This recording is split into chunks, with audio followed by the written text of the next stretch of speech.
Přidejte se k Barbie Kristin, baletce, která objeví kouzelné růžové piškoty a ty ji přenesou do fantastického světa baletu. A jako kouzlem se splní i její sny.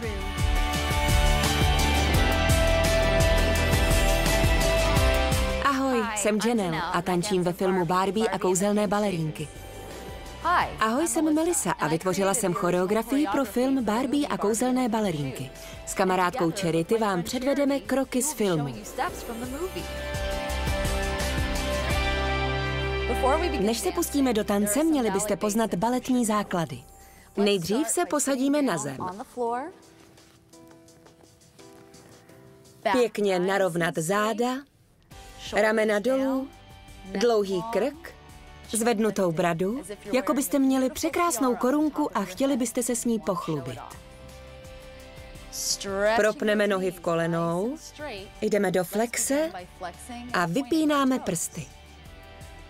Flex, prsty míří nahoru, do špičky, prsty jdou zase dolů. A flex a propnout. A znovu flex. Protáhneme zadní stranu stehen a natáhneme se k prstům. Jen tak, jak to jde, aby to nebolelo. Dýchejte a uvolnit. Výborně. Teď se budeme učit základní baletní pozice rukou a nohou.